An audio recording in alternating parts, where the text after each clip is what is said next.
Assalamualaikum warahmatullahi wabarakatuh.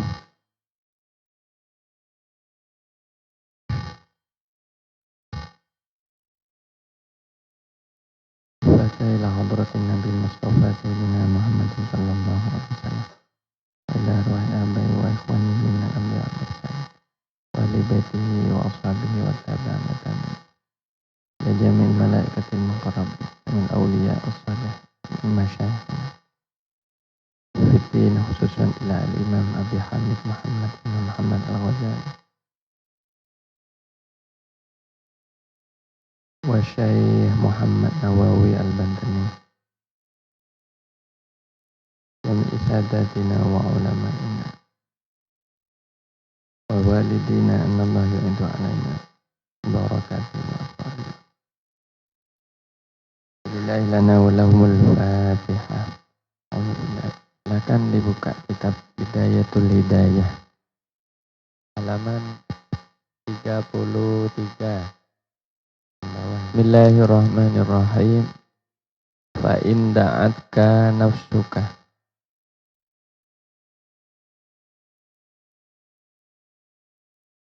Fa in da'atka nafsuka, maka jika mengajak kepadamu nafsuka siapa?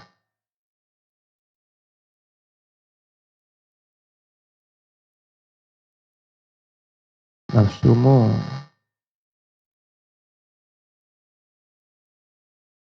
Ila tarki ma dzakarnahu, kepada meninggalkan sesuatu, dzakarnahu yang telah kami menyebutkanhu kepada ma, minal awradi dari wirid-wirid, wal azkari dan zikir-zikir, istisqalan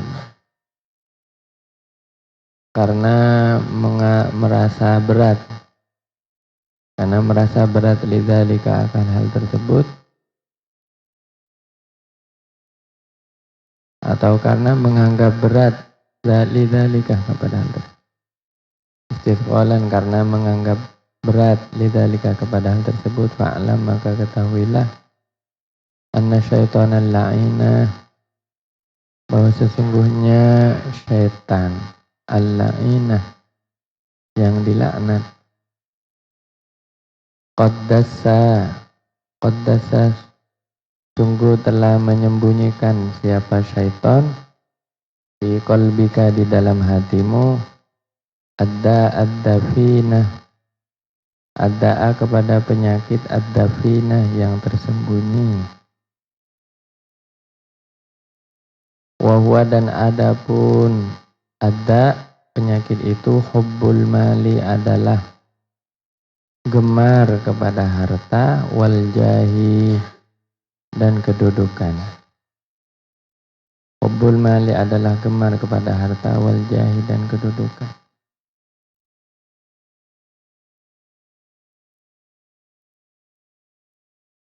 Wa iyyaka maka hindarilah antakataro kepada engkau tertipu bihi dengan syaitan. Fatakunu maka ada siapa engkau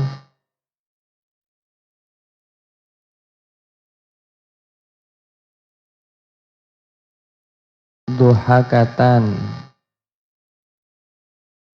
lahu duhakatan adalah tertawaan, lahu bagi syaitan. Payuh likuka maka akan mencelakakan kepada kamu siapa syaitan, wa yaskharu dan mengolok-olok siapa syaitan minka kepadamu.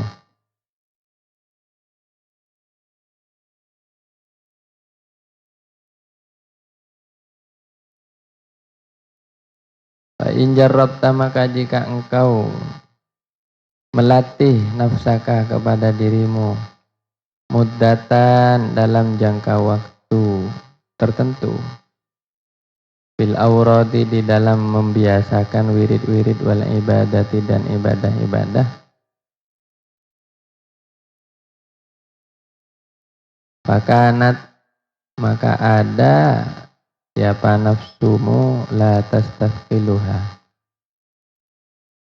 La tastafkiluha, tidak akan menganggapnya berat kepada aurat wal ibadah. Kasalan karena malas. Kasalan karena malas. Anha dari aurat dan ibadat.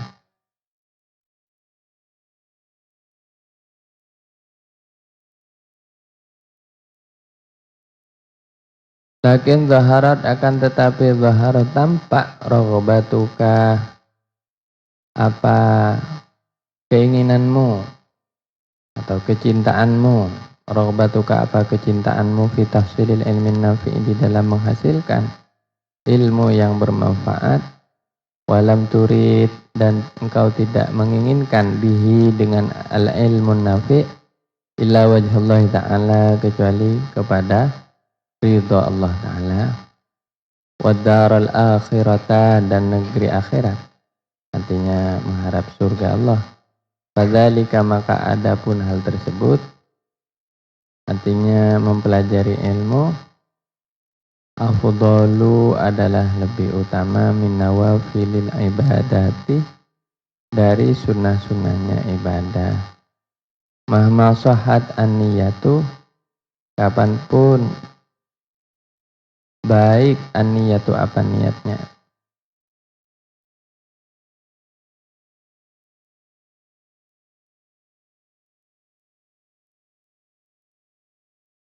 Walakin, akan tetapi, asya'nu, adapun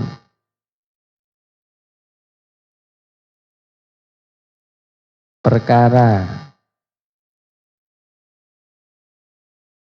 atau masalahnya, ya, atau perkara yang, adapun perkaranya fi sihhatin niyati, adalah terletak pada sahihnya, pada bagusnya niat. Fa ilam tasihha, maka jika tidak bagus apa niat itu, fahuwa, maka adapun mencari ilmu itu, ma'dinu wururil juhali, adalah tempat tertipunya al-juhali, orang-orang yang bodoh.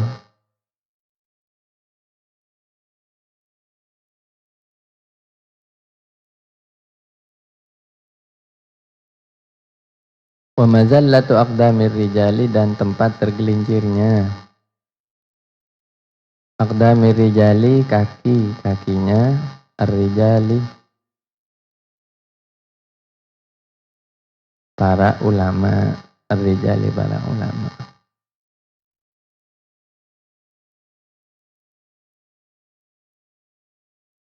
Allahu a'lam bishawab.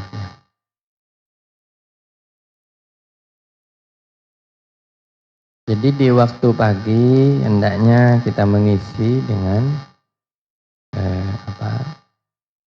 ibadah-ibadah dan wirid-wirid, ya. Nah, ini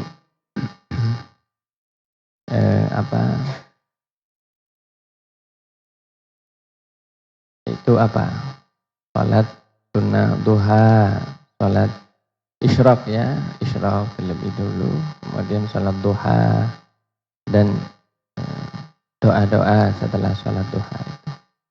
Barulah kemudian berangkat mencari ilmu, dengan syarat ilmu itu adalah ilmu yang bermanfaat.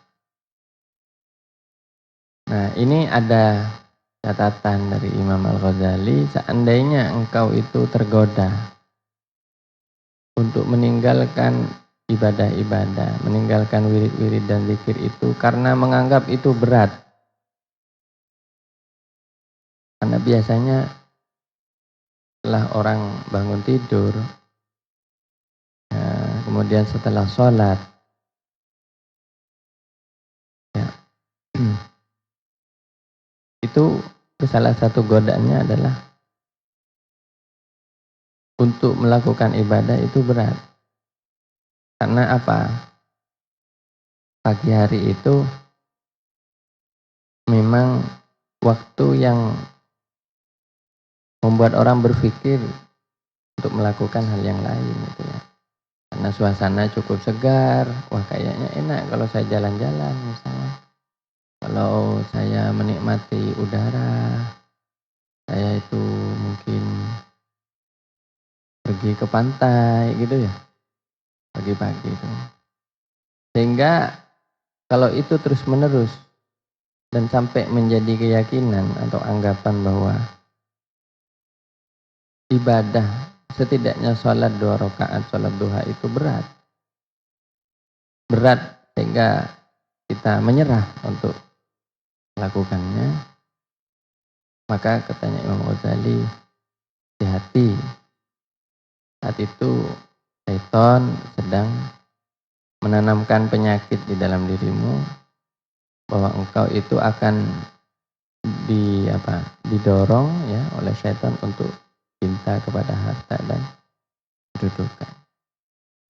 Nah, ini betapa banyaknya hari ini. Ya, kita melihat orang yang ya secara zahir ya, meski sholat ya, subuhnya sholat, namun untuk melaksanakan ibadah-ibadah sunnah seperti zikir sekurang-kurangnya sampai sholat duha itu berat. Dia lebih memilih bekerja, berangkat ke sawah, ke pasar, dan melakukan aktivitas yang lain pagi-pagi. Ya. Namun sekali lagi, dengan satu keadaan dia itu merasa diri berat sekali untuk berzikir dan sholat, yaitu sholat sunnah duha sekurang-kurangnya. Maka itu adalah suatu tipu daya dari setan.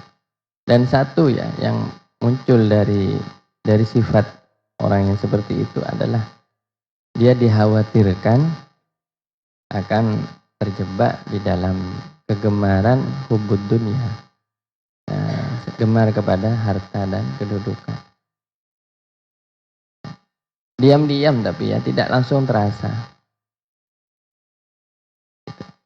Jadi ada yang kurang sempurna di dalam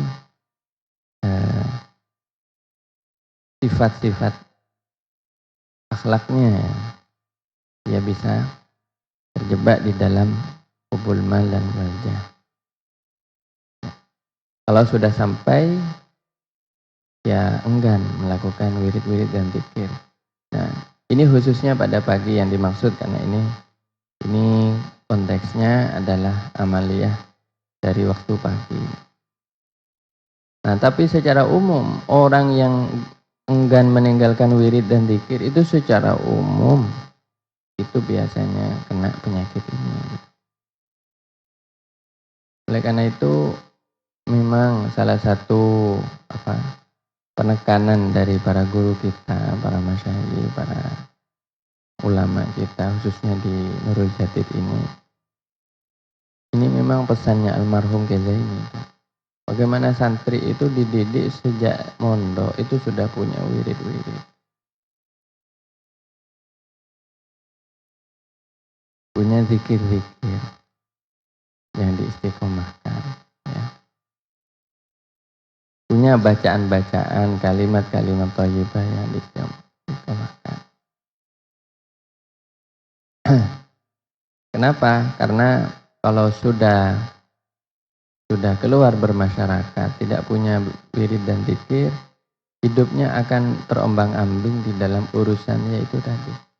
Urusan yang terkait dengan hubbul mal wal jahil.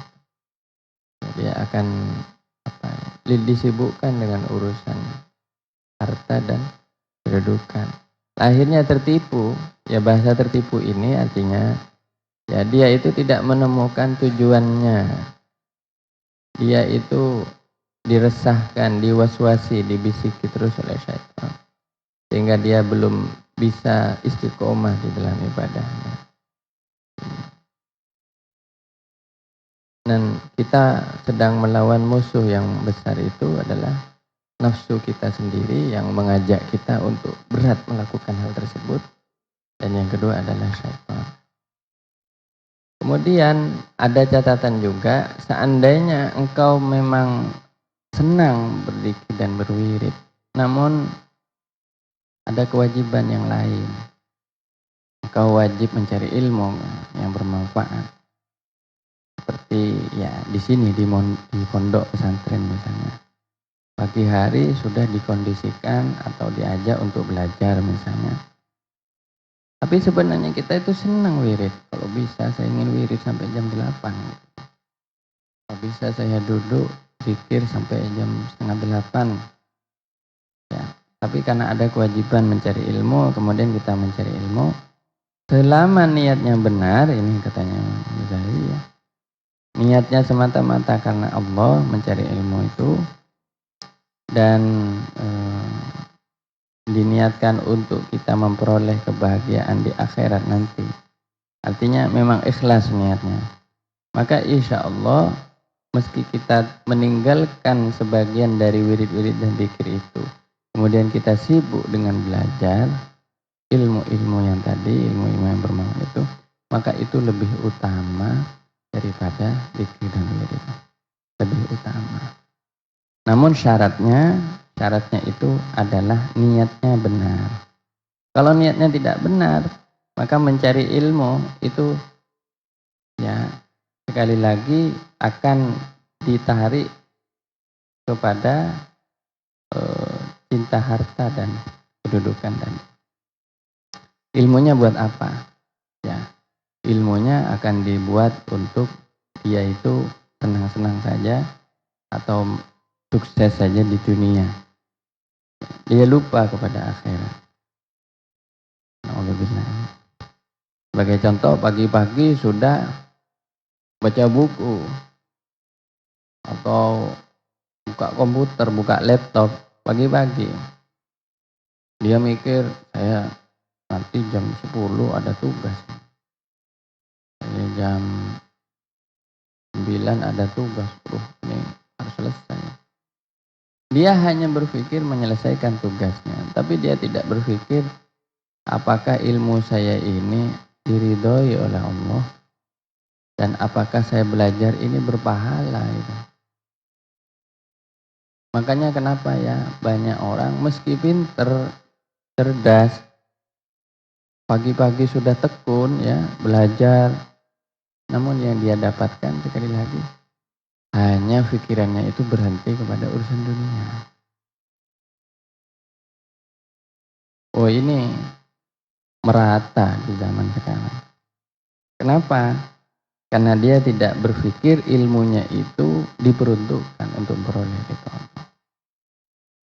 Jadi caranya kita itu perbaiki niat dulu. Kalau kita belajar, ya Allah ridhoi saya belajar ini karena saya ingin menjadikan ilmu ini sebagai rasa syukur saya.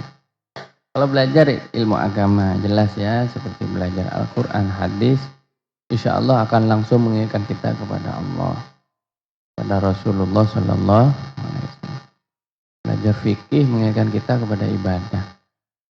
Tapi coba, bagaimana kalau yang disibukkan, yang dilakukan itu pagi hari ilmu kayak tadi belajar bahasa Mandarin, belajar matematika, belajar kedokteran, pagi-pagi sampean sudah sibuk. Baru bangun tidur subuh, setelah subuhan cepat-cepat buka laptop, cepat-cepat buka komputer, cepat-cepat buka buku. Yang dibuka pelajaran Inggris, Mandarin, kedokteran, matematika, fisika. Itu kan ilmu umum. Yang umum artinya ilmu bukan urusan ibadah. Bagaimana cara kita meniatkan itu karena Allah? Caranya gini. Insya Allah begini, ini saran dari saya.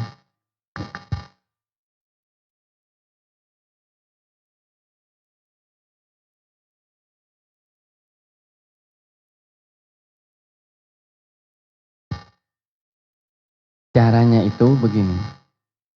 Ingin tahu apa tidak caranya? Ini biar tidak sia-sia ya. Biar tidak cuma dapat ilmunya dan capeknya atau nilainya bagus, rapornya bagus, prestasinya bagus, tapi tidak dapat pahala. Itu termasuk orang rugi ya. Karena orang kalau cuma sukses di dunia tapi di akhirat tidak dapat apa-apa, itu rugi. Ya. Caranya bagaimana? Dia niatkan belajar ilmu itu untuk mensyukuri kemampuan yang Allah berikan kepada. Jadi dia niatkan belajar ilmu itu untuk mensyukuri kemampuan yang Allah berikan kepada. Sebagai contoh, orang belajar matematika mensyukuri, saya belajar matematika ini saya bersyukur karena akal saya jadi apa? Saya mensyukuri nikmat diberi akal oleh Allah.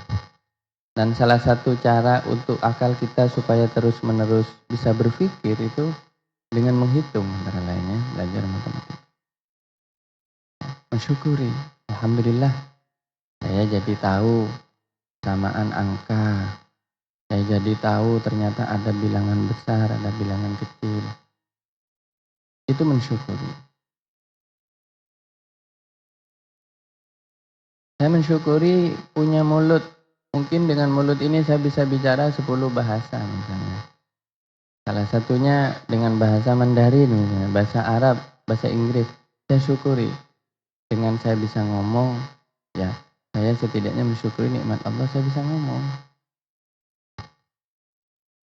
Punya mulut ini, punya lisan ini ya, punya lidah ini, kalau dipakai untuk berbicara yang baik, antara lain dengan berbicara tentang ilmu, ya, disyukuri alhamdulillah. Saya belajar misalnya ekonomi, saya bersyukur supaya saya bisa akal saya ya, hati saya biar selalu dalam keadaan belajar. Ya mensyukuri kemampuan yang Allah berikan supaya saya bisa paham dan kepemahaman saya ini disyukuri, saya bersyukur bisa paham, saya punya ilmu. Ya. Nomor 2 caranya mensyukuri. Jadi yang pertama mensyukuri kemampuan yang Allah berikan pada kita. Yang kedua menggunakan ilmu itu untuk agama.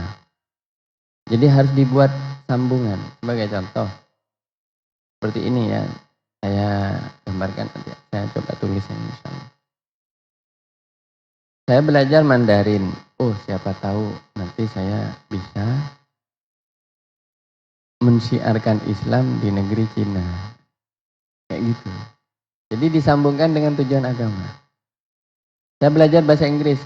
Saya biar tahu, biar nanti saya bisa berinteraksi dengan orang Inggris atau penutur berbahasa Inggris sehingga dia nanti lebih mengenal Islam.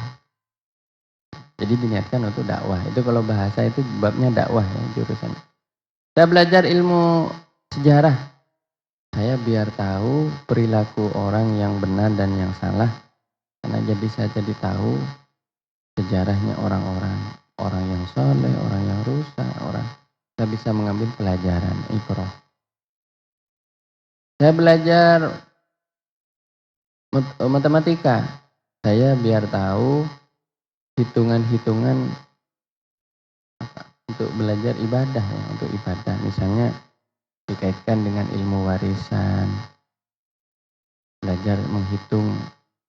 Saya biar tahu belajar menghitung zakat misalnya, belajar menghitung warisan misalnya, atau belajar menghitung bulan misalnya, dan seterusnya. Jadi kalau diniatkan seperti itu, maka insya Allah ya ilmu apapun itu akan memiliki nilai ibadah. Ini.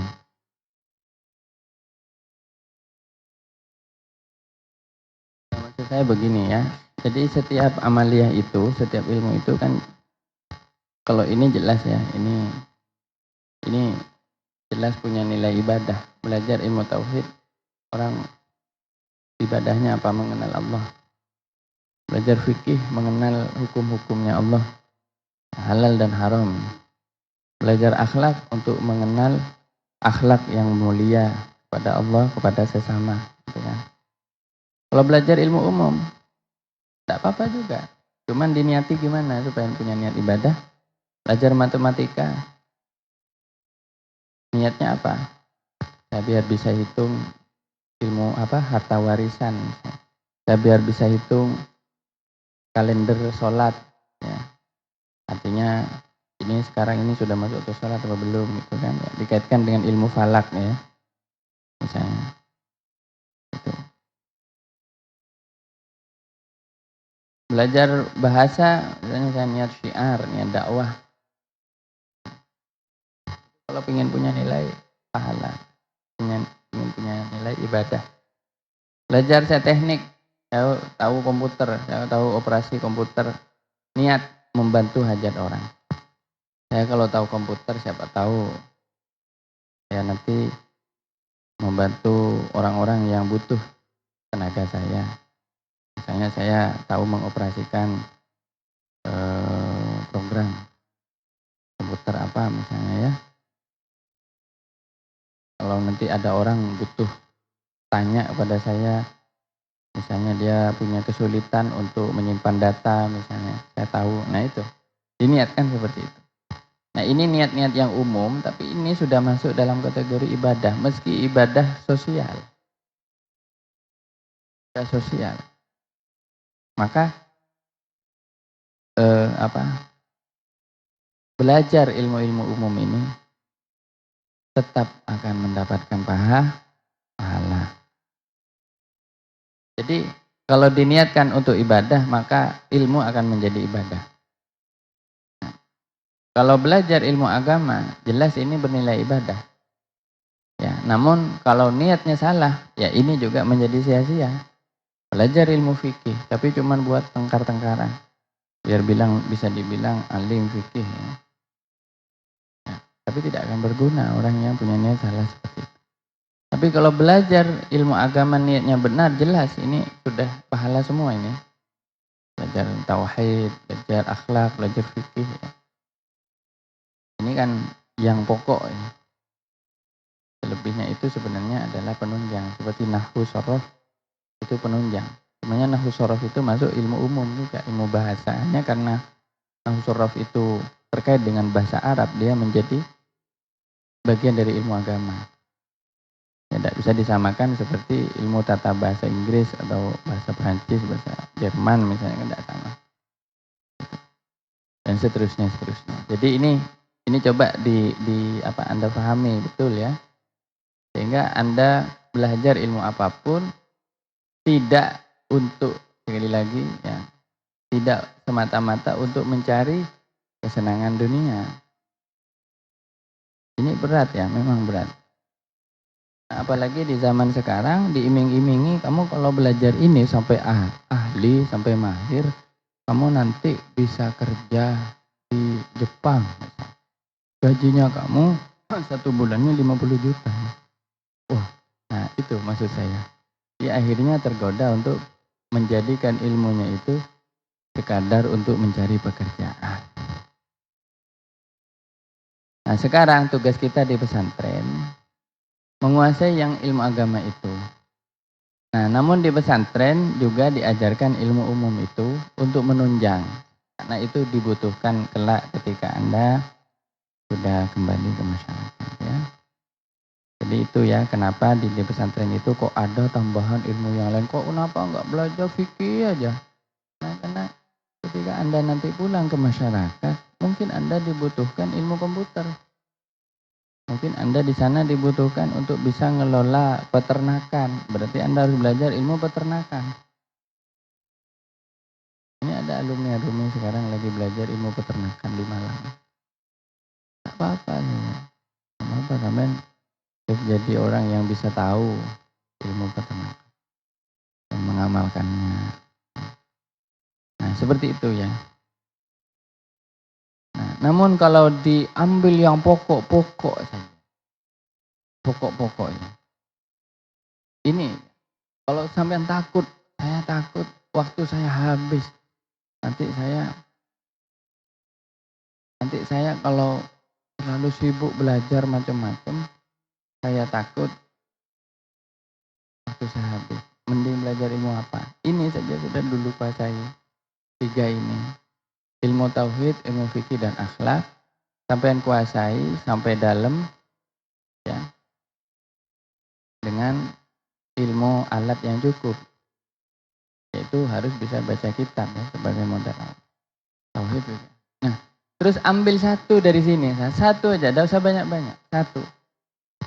Biar sampean punya ilmu tambahan. Satu saja. Misalnya sampean bisa bahasa Inggris. Udah cukup dah. Cukup. Ini kalau sampean takut kehabisan waktu belajar semua ilmu itu. Karena terkadang ada orang yang apa ya kapasitasnya, kemampuannya itu dia tidak bisa terlalu banyak belajar macam-macamnya ilmu. Ada, saya tahu insya Allah di antara kalian ada yang seperti ini. Kalau suruh belajar ilmu-ilmu di sekolah apa itu banyak dan saking banyaknya tidak ada yang masuk. Paling cuma satu yang disenangi. Tidak masalah. Itu insya Allah akan berguna. Semoga ya. Tapi ambil satu saja nih. Misalnya sampean jago ahli bahasa Inggris. Sudah bahasa Inggris. Itu untuk tambahan. Tapi jangan kemudian dari saking asyiknya berbahasa Inggris, di pesantren asyik belajar bahasa Inggris. Ini tidak punya sama sekali. Tanya tentang, coba sifat Allah, kudrah apa artinya? Tak tahu. Coba hukumnya haji gimana? Tak tahu. Nah, kalau kayak gitu mending tidak usah di pesantren. Mending di luar saja. Sekalian belajar ilmu umum saja gitu. Jadi kenapa di pesantren tugas kita lebih berat? Sampai itu sebenarnya ya berat. Tidak sama seperti pelajar-pelajar siswa-siswa yang lain. Karena siswa-siswa yang lain belajarnya ini saja sekarang. SMK di mana-mana itu yang ini yang dikejar. Excellent di bidang matematika, excellent bahasa, excellent teknik, excellent ini. Tapi ini nol. Ada pesantren yang menolak ilmu ini. Kadang salaf tapi salafnya sangat salaf gitu loh. Salafnya itu kaku ya, kurang bisa. Itu juga kurang baik kalau buat zaman sekarang. Yang diajarkan kitab aja. Tidak pernah punya bahasa kemampuan. Tapi alhamdulillah rata-rata pesantren mayoritas termasuk Nurul Jadid itu sekarang mengajarkan kedua-duanya. Karena sadar bahwa santri-santri sekarang tidak hanya hidup dengan kitab. Dia harus juga tahu bahasa Inggris, dia harus tahu matematika, dia harus tahu ilmu komputer, dan seterusnya. Nah, kalau saran saya, dalami ini, anggaplah kalau di persentase, ya, pusat energi sampean itu 80% di sini. Ini kalau sampean mau jadi orang yang sukses ya. Kalau memang tidak cukup waktu Anda untuk mendalami semuanya, atau Anda merasa tidak mampu, ini dulu dikuasai. 20%-nya ini. Sampean sisakan, jangan lupa punya kemampuan-kemampuan itu. Insya Allah begitu sampean pulang ke masyarakat, ini akan berkembang, ilmu ini bisa Anda kembangkan. Anda bahkan nanti mengejar S1 lagi, S2, S3 di bidang ilmu ini. Monggo, akan belajar. Ada di sini alumni juga masuk ilmu hukum. Nah, ada yang ilmu sejarah. Ada yang tidak apa-apa. Ada tapi yang juga mendalami ini terus. Nah, intinya apa? 80% bagi-bagi. Saya ingin fokus. Atau 75% lah kalau mau dikurangi sedikit. Ini mau ditambah 25% tidak apa-apa. Tapi jangan sampai inti ini dan ini sama. Kalau ini sama ini sama, sampean berarti nanggung. Gitu kan. Ilmu agama belum tuntas. Ilmu umumnya juga nanggung. Mungkin malah lebih dominan ilmu umumnya. Nah, mari ya, khususnya mungkin di sini ada santri yang latar belakangnya dari umum.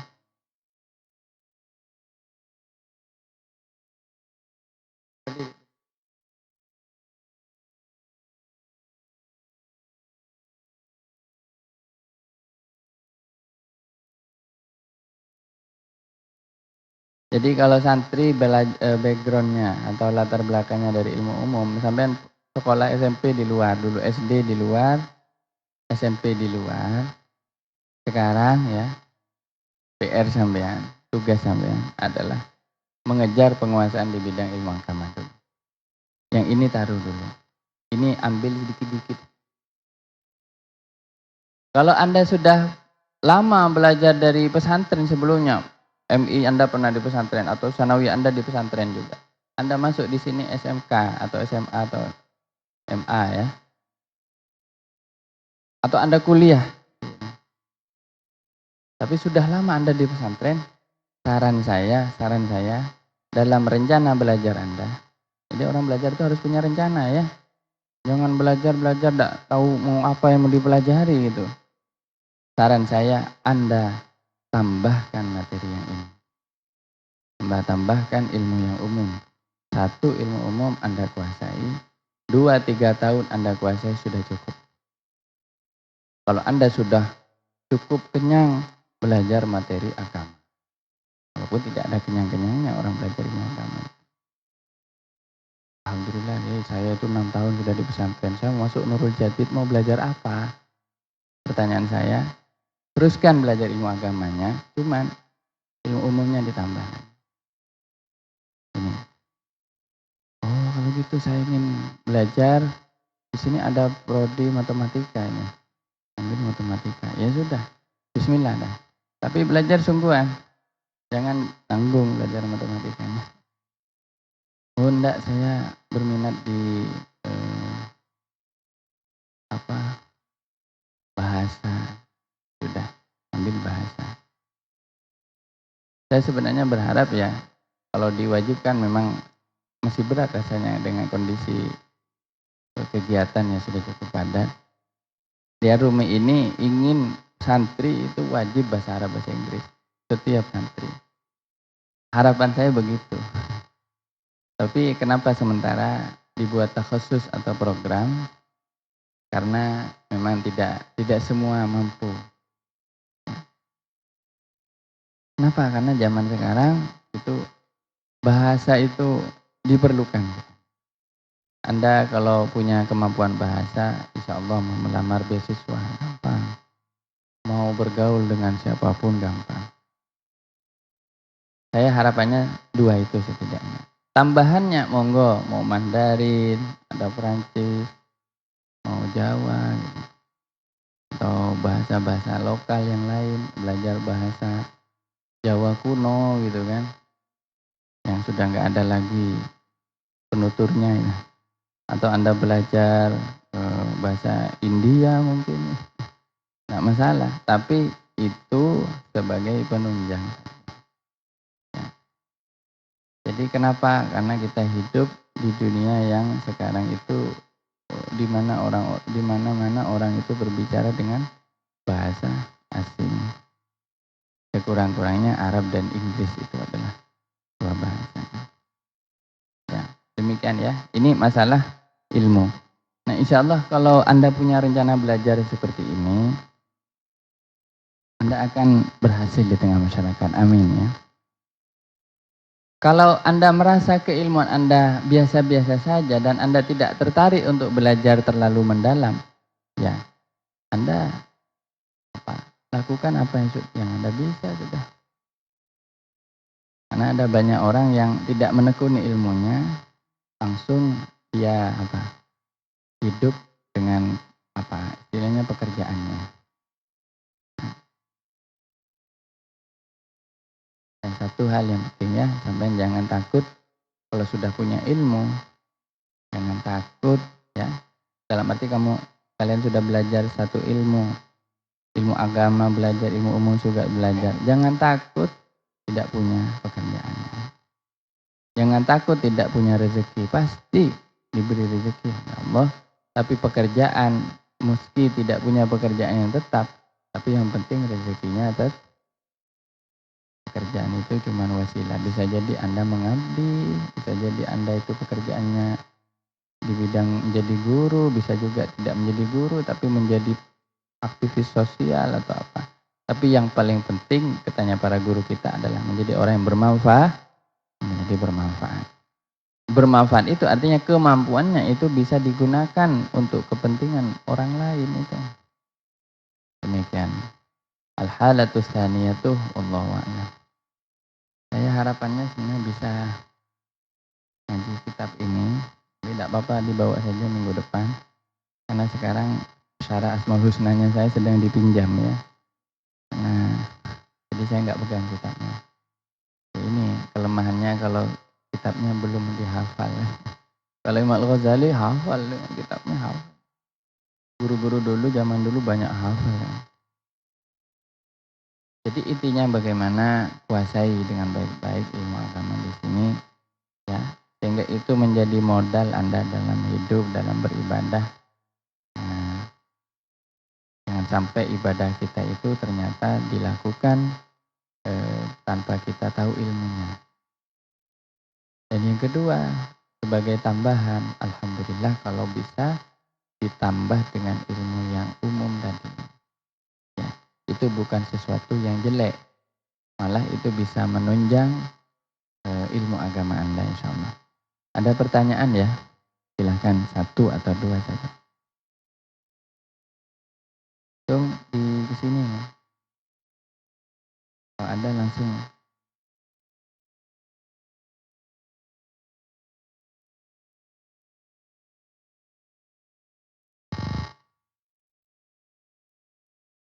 Ya, alhamdulillah walaupun pakai alat recorder seadanya, yang penting direkam. Kita manfaatkan teknologi itu sekecil apapun kita manfaatkan. Kita tahu caranya mengoperasikan apa, menyalakan komputer, listrik dan kita belajar.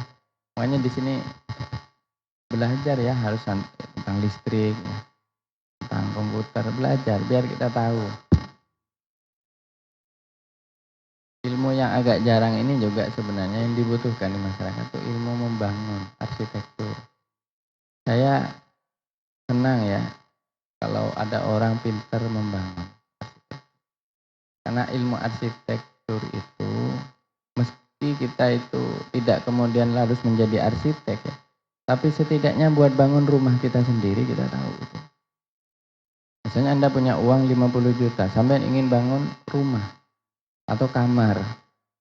Terus sampai tidak tahu ilmu arsitektur. Ini mau diapain? Akhirnya ngundang nyewa tukang.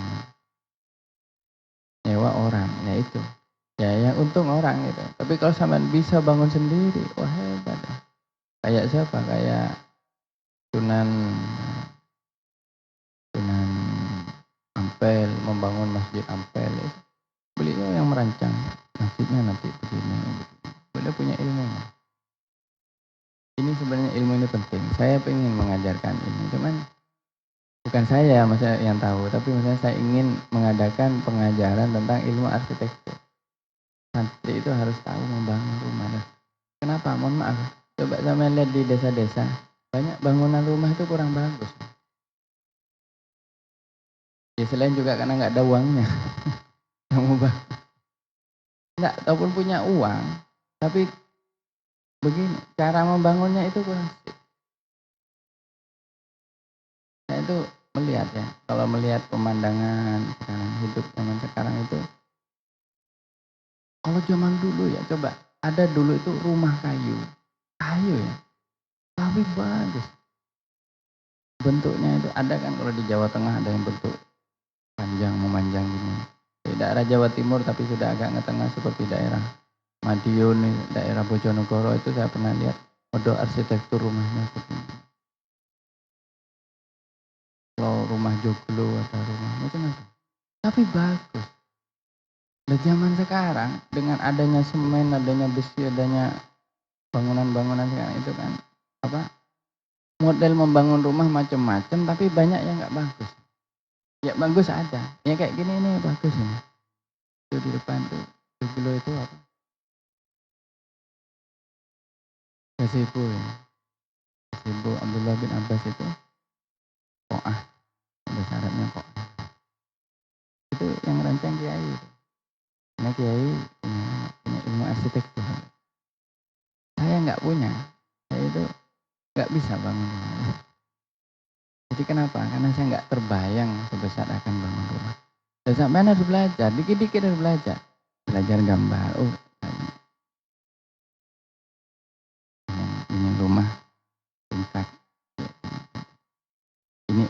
Jadi kan nanti ada ilmunya itu. Ini ukurannya berapa meter, ini kalau besinya berapa meter. Jadi itu contoh. Ilmu kedokteran penting. Supaya kita tahu ini saya penyakit, pusing. Kok pusing itu harus minum ini. Nah kalau punya keterampilan seperti itu, subhanallah. Komplit ini ya. Santri bener itu. Enak ya kalau buka kelas arsitektur enak ya. Kelas arsitektur dasar. Belajar bikin rumah. Belajar bikin musola. Belajar. Jadi Anda nanti apa itu? Kalau nanti kebetulan pulang ke masyarakat bikin musola, Anda sudah punya gambaran saya musola seperti ini. Saya mohon maaf ya, sering muter-muter desa-desa yang kalau di kota itu perumahan zaman sekarang itu menurut saya banyak yang kurang cocok. Kadang terlalu banyak menghabiskan bahan, tapi tata ruangnya itu sempit atau terlalu luas tapi tidak terpakai, tidak dimanfaatkan lahannya. Emang. Nah kalau belajar ilmu arsitektur dengan baik, kita akan tahu jenis-jenis bangunan yang bagus, yang enggak bagus. Ini contoh. Keterampilan atau ilmu-ilmu umum seperti itu sangat penting di zaman sekarang. Apalagi Anda akan hidup di zaman yang penuh dengan teknologi dan informasi.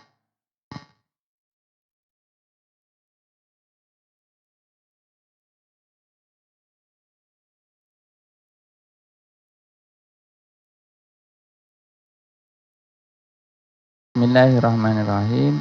Ada yang bertanya dari teman-teman kita, manakah yang lebih baik antara orang yang paham banyak ilmu tapi tidak mendalami dengan orang yang ahli satu bidang ilmu? Ya, tergantung ilmunya ya. Kalau ilmu agama ya lebih baik paham banyak ilmu walaupun tidak mendalami, lebih baik kalau ilmu agama itu. Ya. Kenapa? Karena kalau ilmu agama sampean paham fikih saja tapi tauhid nol, akhlak nol. Wah, bahaya itu.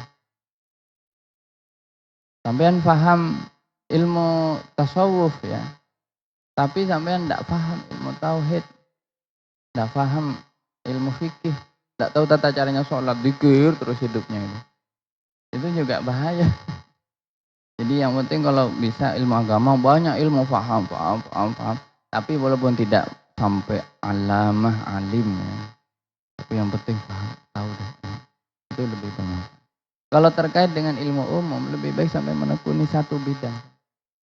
Kenapa? Karena kalau ilmu umum itu penekanannya pada spesialisasi. Jadi spesialisasi kalau ilmu umum. Jadi kalau ahli bahasa Inggris. Lebih baik seperti itu. Tapi akan lebih baik juga kalau dia juga mendalami banyak ilmu. Karena itu talenta, itu bisa dibilang bakat atau ya katanya orang sekarang itu multi talent. Coba lihat tuh, piano itu, Masya Allah. Kalau ilmu agamanya jangan ditanya, itu sudah melotok kitabnya. Tapi yang heran dia itu ilmu bahasa Inggris tahu, bahasa Korea tahu ya. Bahasa matematika tahu, fisika tahu, kedokteran tahu ya.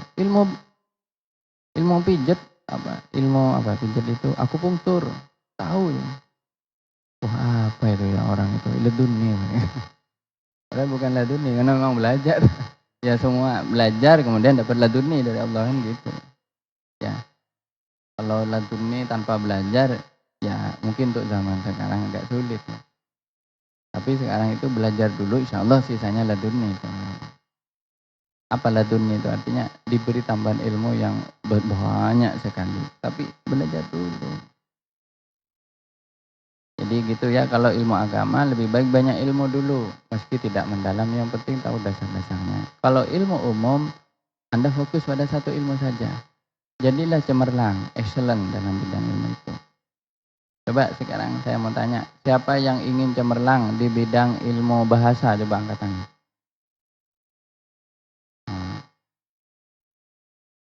Saya akan tanya, turunkan tangan dulu. Saya ingin tanya, siapa yang benar-benar ingin mahir dalam bahasa Inggris? Dan dalam bahasa Arab? Turunkan tangan. Ingat loh ya, Anda angkat tangan, berarti Anda ingin betul.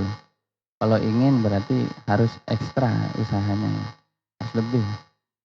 Siapa yang ingin tahu dalam bahasa apa? Bahasa Mandarin.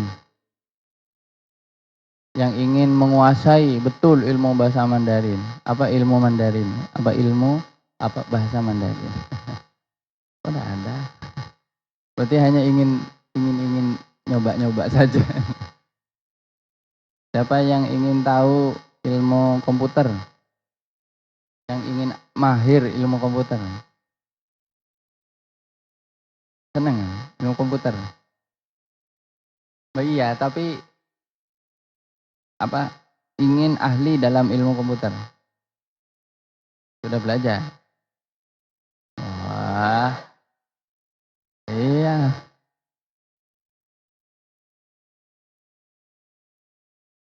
Pada bencar pak ya. Terus kita ajar sekarang. Siapa yang ingin belajar ilmu listrikan? Masalah listrik. Nah, ada. Di sini siapa yang paling ahli listrik di sini? Yang tahu masalah listrik? Listrik itu, misalnya ada kabel bisa begini. Siapa? Siapa? Mana Dani? Mana Dani? Buat sampean bisa ilmu listrik ya? Apa? Hah?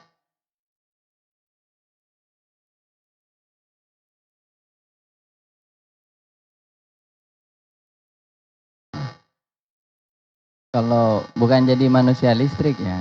Kalau manusia listrik, kena listrik, enggak kesetrum. Enggak ada itu kayak gitu ya. Yang ingin ahli atau tertarik belajar arsitektur. Angkat tangan, jangan ragu, angkat tangan. Mana? Arsitektur, ilmu bangunan,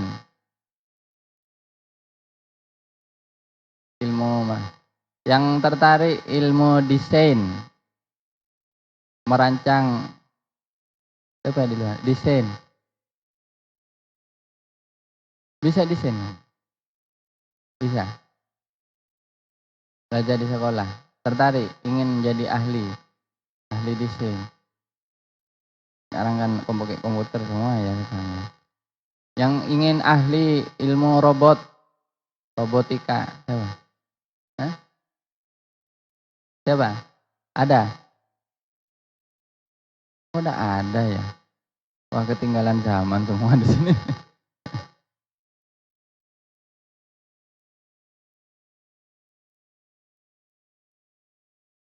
Yang ingin ahli ilmu matematika. Sampean belajar matematika? Juga matematika.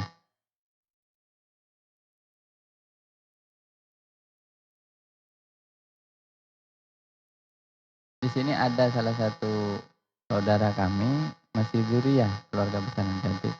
Putranya Kiai Hefni Mastur. Namanya Baradorif. Itu S1-nya matematika. Insyaallah S2-nya mau matematika lagi di UI. Enggak tahu di UI apa di mana ya. Subhanallah. Ada bahkan di sini yang S1-nya fisika nuklir. Itu masih sepupu saya, cucunya Kiai Hasan Abdullah juga. Yang tertarik ilmu filsafat? Nggak ada. Kalau filsafat jurusan saya itu. Yang tertarik belajar atau mungkin mendalami bahasa Prancis?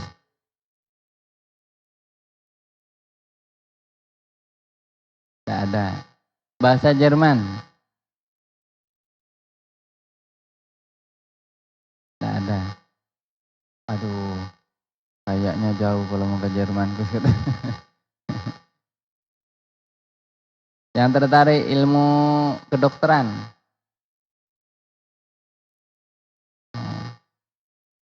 Oh. Ilmu akupunktur? Oh, tukang pijat emang dia.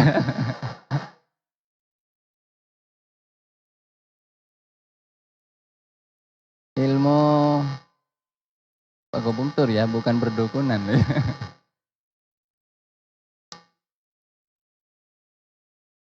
Ini yang jadi profesi zaman sekarang. Ilmu psikologi ya. Psikologi. Psikologi. Belajar. Hah?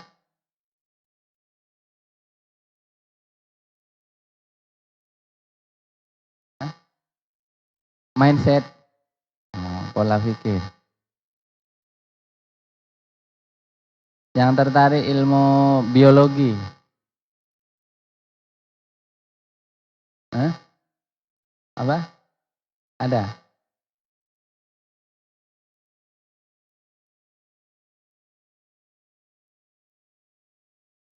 Baik, ini ilmu umum semua ya. Ini arahnya menjadi seorang ahli atau spesialis atau profesional ya. Kalau ilmu agama saya tidak perlu tanya lagi karena itu kewajiban sampean. Mungkin ada kelebihan-kelebihan tertentu seperti ilmu qiraah, ya. Ilmu apa itu tambahan-tambahan. Tapi ilmu agama itu semua menjadi kewajiban kita. Tapi saya mau tanya, mungkin ada yang mau menjadi ahli khusus di bidang ilmu agama. Siapa yang mau menjadi ahli fikih? Saya kayak yang menjadi ahli fikih. Ahli fikih.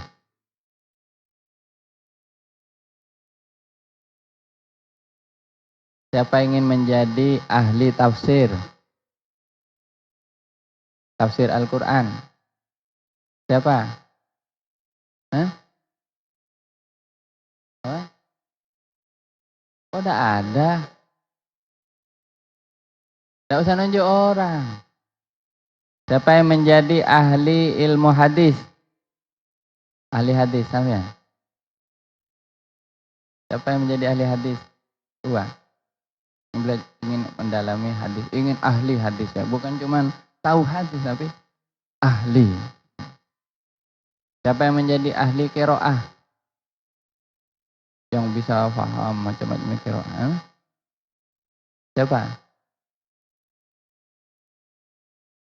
Kok kayaknya misemnya itu senyumnya tidak meyakinkan.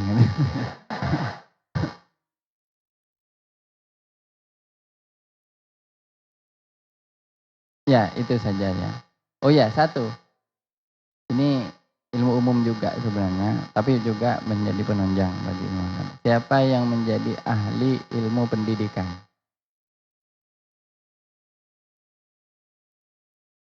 Ilmu keguruan, ilmu pendidikan. Siapa? Tidak ada. Ingin jadi ilmu pendidikan? Hah? Ahli pendidikan? Bagus. Penggantinya Ki Hajar Dewantoro. Oh iya, satu lagi tadi lupa di dalam ilmu umum namanya. Ahli ilmu politik siapa? Mak punya. Oh ya, ada dua. Ilmu politik pemerintahan. Ya. Ingin tahu? Yang belajar. Kamu banyak ya psikologi, politik. Tidak didalami yang benar, bro. Bagus. Orang punya keinginan tuh bagus. Sekarang bertanya belajar dulu, walaupun sedikit-sedikit belajar, nanti melanjutkan di kuliah.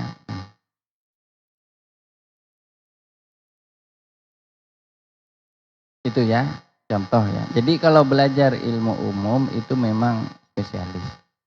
Kalau belajar ilmu agama itu wajib semuanya, walaupun tidak mendalam, tapi harus tahu dasar-dasarnya. Syukur-syukur Anda bisa seorang menjadi seorang yang ahli betul. Enaknya ini dibikin list ini ya, dibikin list ini. Enaknya ini biar terpetakan dan nanti yang punya minat yang sama adakan setidaknya satu semester atau 1 tahun sekali ada training khusus belajar ya. Ya, biar kita semangat. Dulu para sahabat itu oleh Nabi dimotivasi untuk belajar berkuda, belajar memanah, belajar perang. Kalau dulu ilmu yang harus dikuasai karena ini menyangkut hidup mati ya. Itu ilmu perang dulu. Ilmu bela diri dengan apa? Minimal ilmu bisa menggunakan senjata. Kenapa? Karena kalau ada orang Arab tidak bisa pakai senjata, ditebas oleh musuh yang mati. Makanya Nabi, para sahabat itu ahli di dalam perang. Begitu sudah senjatanya Nabi, ada senjata Nabi kan namanya Zulfikor. Zulfikor. Apa? Senjatanya Sayyidina Ali apa ya?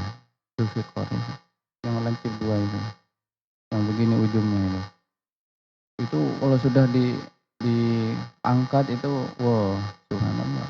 Hebat. Siapa yang suka ilmu kungfu alias persilatan? Ya. Apa?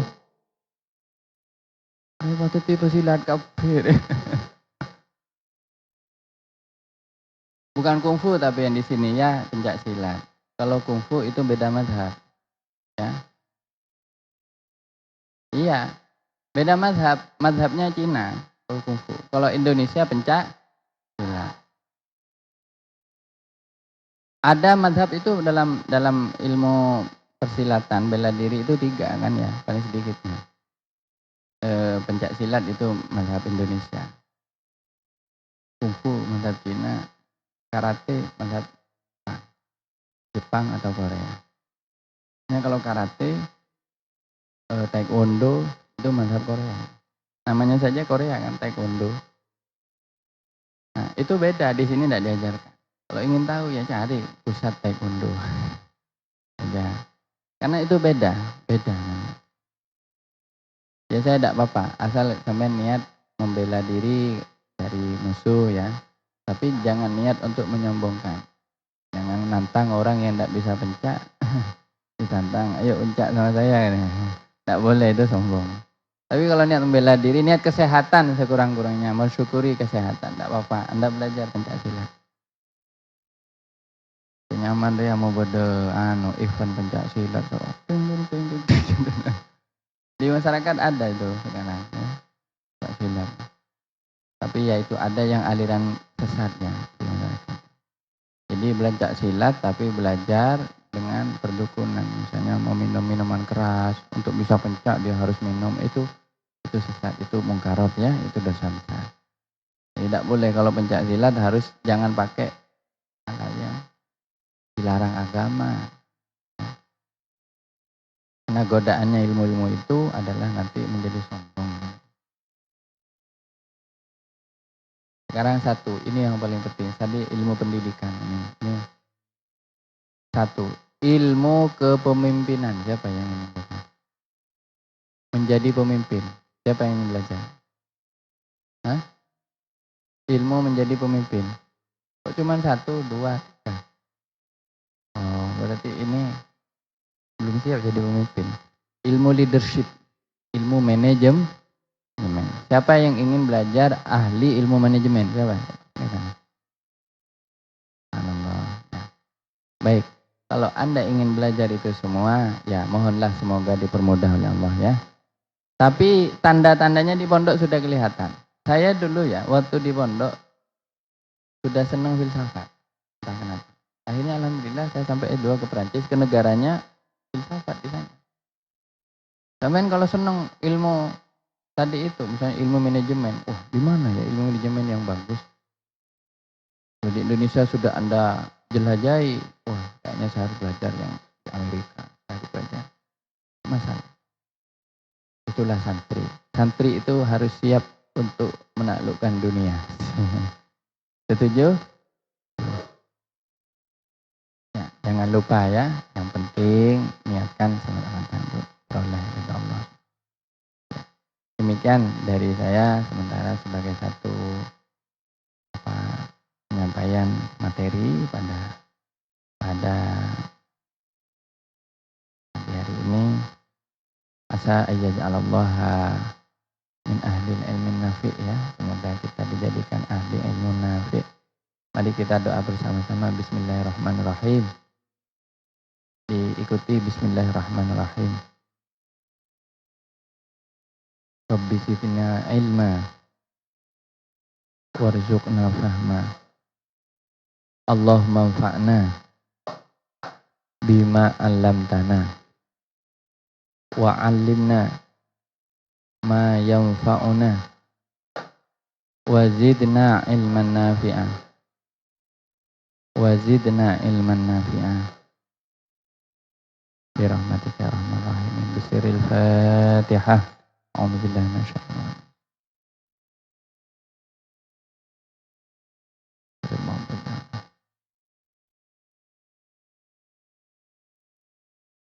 Bismillahirrahmanirrahim. Allahumma salli wa sallim ala sayyidina Muhammadin sahibil busyara salatan tubashiruna biha wa ahlana wa auladana wa jami' masyayikhina wa mu'allimina wa talibatina min yaumina hadza ila yaumil akhirah. Rabbana taqabbal minna. Assalamualaikum warahmatullahi wabarakatuh.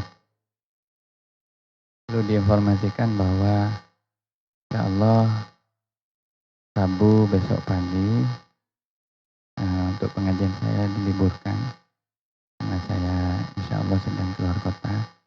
Namun kegiatan di asrama tetap diisi dengan kegiatan Al-Quran atau Al-Quran dan program.